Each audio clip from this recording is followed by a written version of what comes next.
Muito bom, voltamos aqui com as 5 dicas. Vamos lá, Irene. Eu vou ler a primeira e você comenta, faz o comentário e a gente vai seguindo até o final. Já estamos no final e você deu uma aula aqui, foi um show. Vamos lá, primeira dica: integrar a tríade de forma equilibrada. É isso mesmo, né? Você tem que pensar nesses três, né? Na gestão, na liderança e no planejamento de uma forma equilibrada. Não só planejamento, não só liderança, né? Não só gestão. Então, você tem que ter um equilíbrio, como tudo, né? Como tudo na vida, né?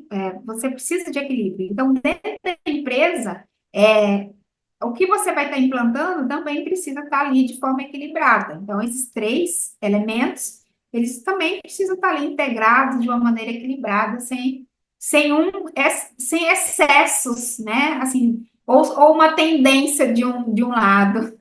Não pode esquecer, né? Tem que ter o equilíbrio. A gente usa no método do mapa organizacional o equilíbrio de pessoas, processos e tecnologia. Não posso sobrecarregar um deles, porque o desequilíbrio faz a gente patinar ou andar numa velocidade muito mais lenta. Aí tem a segunda dica, né? Desenvolver habilidades multifuncionais. Exato. Então, olha só, né? Um ponto interessante é você olhar, né? A minha empresa, como que estão, né? Como está a minha empresa? Então, as pessoas que integram a empresa, elas têm essas habilidades. Que habilidades? Elas são multifuncionais, então é importante incentivar isso, né? As pessoas a desenvolver essas habilidades multifuncionais. Por quê? Porque essa pessoa é aquela pessoa que ela vai conseguir realizar várias atividades, colaborar e sem perder o foco. Isso que é interessante, né? Sem perder o foco. Então, quando a gente pensa nessas habilidades multifuncionais, é isso. Então, pessoas que colaboram em diversas tarefas, né? Em diversas atividades, e elas não perdem o foco. Então, por isso que é interessante desenvolver esse tipo de habilidades. Então, eu vou dar o meu exemplo, né? Então, como a minha história acadêmica e docência, aliás, docência, indústria, atividade do terceiro setor. Então, assim, são várias habilidades, e essas habilidades vai fazendo com que você vai se desenvolvendo mais e mais e mais, né? Aí vem a terceira: priorizar a comunicação eficiente e habilidades interpessoais.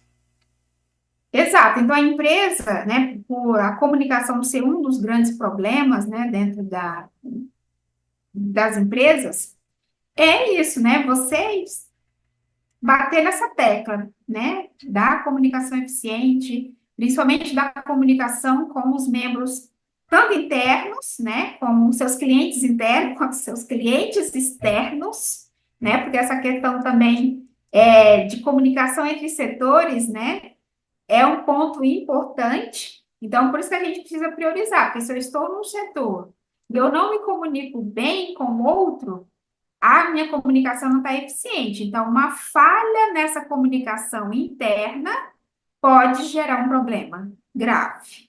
Então, por isso que é importante a empresa ela priorizar essa comunicação eficiente, tanto internamente quanto, né, do interno para o externo. E, claro, né, essas habilidades interpessoais de ajudar, né, a equipe a desenvolver a sua inteligência emocional, caso não tenha, né? Então, isso é um ponto interessante. Evitar, né, esses conflitos e conduzi-los, né, da melhor maneira possível quando isso existir. Muito bom.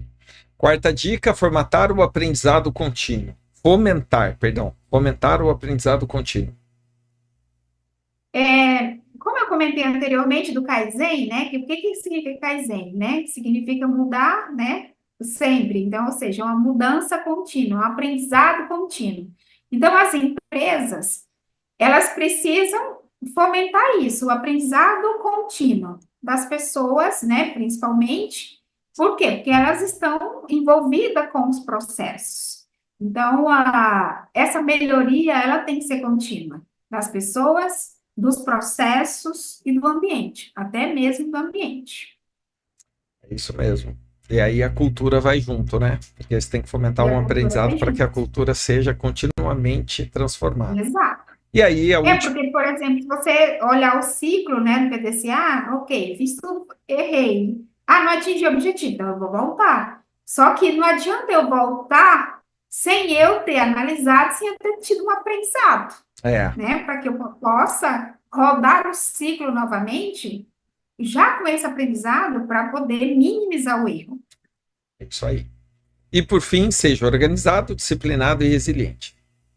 É, porque isso cabe muito, né, para a gestão, né, a alta direção, os líderes, os diretores, e não só isso, mas também os colaboradores, você inculcar isso nos colaboradores, para que eles sejam pessoas organizadas, disciplinadas e também resilientes. Só que para os funcionários ver isso, o líder tem que ser, o diretor tem que ser, e o dono tem que ter também isso.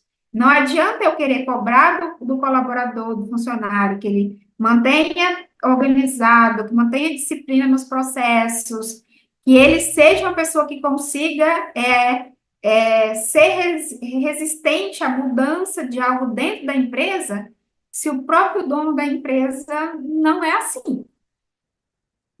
Então, essa dica aí é tanto para a alta direção, como para os diretores, né, líderes, supervisores e colaboradores. Muito bom, Irene.